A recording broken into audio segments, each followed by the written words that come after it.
Cuentos para antes de despertar, por Nunina López y las ilustraciones de Míriam Cameros. Datruelo. En la ciudad de los truenos había un trueno especial. Se llamaba Datruelo y no era como los demás. A Datruelo no le hacían ninguna gracia las clases en las que explicaban cómo tratar a otros fenómenos de la naturaleza. Además, se despistaba mucho porque le costaba aguantar tantas horas sentado sin poder moverse. En cuanto se ponía a llover, salía a jugar. A Datruelo le encantaba bailar con la lluvia. Pero los demás truenos, cuando llueve, se ponen a gritarle a la lluvia.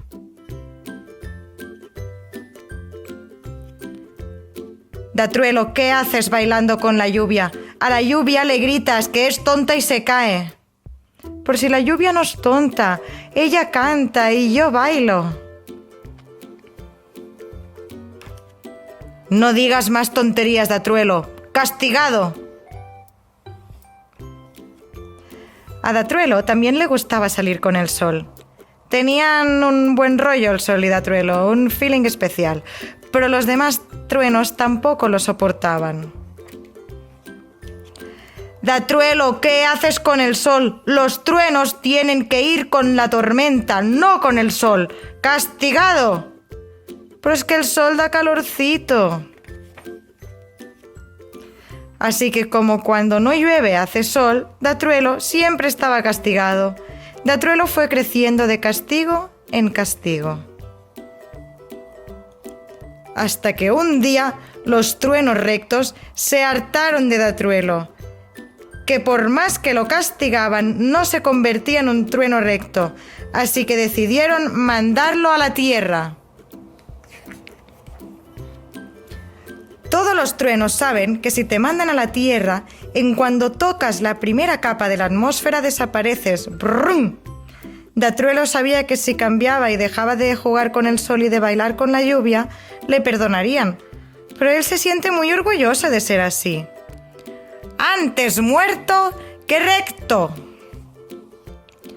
Así que los truenos cogieron a Datruelo y con toda su fuerza bruta lo lanzaron a la tierra.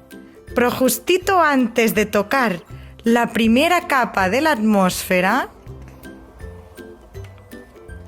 un montón de chispitas de colores que estaban en el ambiente, alertadas por el sol y la lluvia, se pusieron debajo de Datruelo y lograron mantenerlo suspendido en el aire. Recordad que el ambiente es un lugar donde se respira libertad y te lo pasas genial. Las chispitas hicieron tanta fuerza que Datruelo se arqueó. Las chispitas de colores sabían que si soltaban a Datruelo, Datruelo caería y desaparecería, así que entre todas decidieron quedarse para siempre con él. Por eso, los días que salen sus amigos, la lluvia y el sol, en el cielo hay un arco de colores y es Datruelo. Y a veces el brillo de Datruelo es tan fuerte que llega a la ciudad de los truenos.